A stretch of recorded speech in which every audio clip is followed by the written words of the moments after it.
Hey guys, we got the Great Plains Synapse 65mm fan by e-flite, 4800 kV on a 3-cell battery.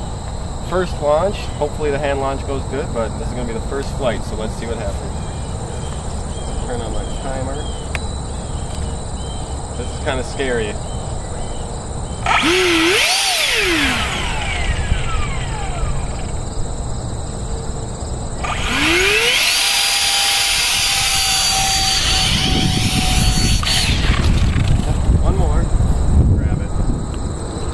Yeah, I lost one of my wingtips, as you can see, but Eric flew his with his off, so we're going to try it again without it.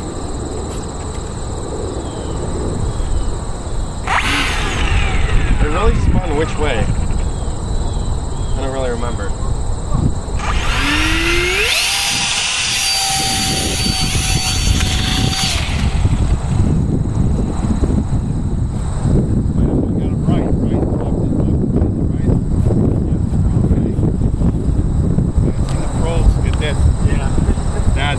Straight out, you want up a little bit?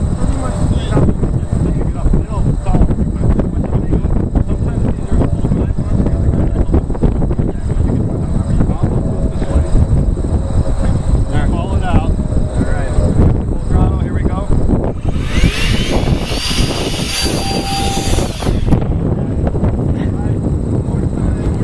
I'll just say throw it or something. Alright. Alright, talk to it.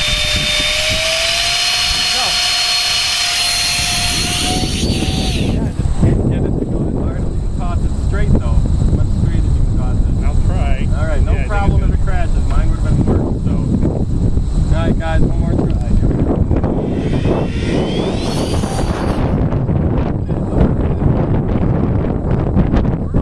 It's airspeed. We have the same problem with the other one. This was a stock one. And yeah, I got a few times it tossed and we banged it up. And once we got it in the air, it was nice. But yeah, I think it'll be fast. You need a lot of speed to get in the air. To get in the air, yeah. I'll try more.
Yeah, a lot of guys come in from back there here to land because the wind's coming out of this way. Yeah, I'll have to do that. Try to get the one more passenger pass in on the landing.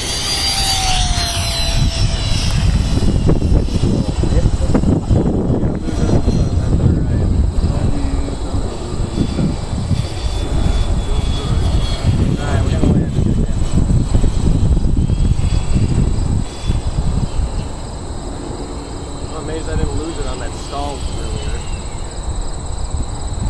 I'll go past you. I'm just gonna let it go. Alright. Well, thanks for the time. Hey guys, so you just saw the Synapse in the air, Maiden flight. Now this thing, as you saw in the video, very tricky to hand launch. Almost impossible. Once we got it up in the air, it flew pretty good. It did have a lot of squirreliness, a little bit of stall tendency if you turn too quickly, but overall, once it was up in the air, it flies pretty sturdy, pretty nice. Definitely not a beginner EDF jet. I don't even recommend this jet at all, for the reason that it's so hard to hand launch. You're gonna get a few flights out of it maybe before you start destroying the thing. So if you're a person that really likes to keep your planes and jets looking nice without any crashes or damage, this isn't the one to go with, because most likely hand launches are going to be tricky and you're going to crash it. At the end of the video here, we'll show you the damage.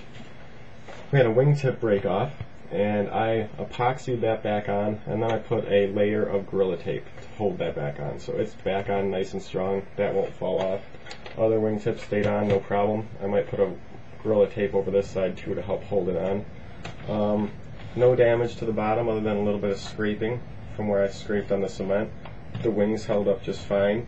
The nose have a little bit of scraping, but no real damage. And then over here under this tape, I had a little bit of a crack, and I epoxied that, and I put Gorilla Tape over it to help hold it really sturdy. So the Gorilla Tape is just wrapped around, holding it really sturdy, because there was a little crack in the nose there. But other than that, it held up to crashing pretty good. Now, that being said, like, it doesn't look great anymore, so like I said, if you're someone that wants to keep a nice looking jet, really isn't the one to go with. I also wanted to test out the e-flite 4800 kV motor with 65mm fan by them, and it works great. Once up in the air, this thing had tons of power, and I know in the video it's kind of hard to see. This thing went so fast we could barely keep it on camera. I don't know how fast it went because we didn't have a radar gun, but it was going at least as fast as my L39 goes on a 4-cell battery, and this is a 3-cell. So it is speedy, that's for sure, but it's very tricky to get in the air. So there was my maiden flight and a few hand launch attempts of the great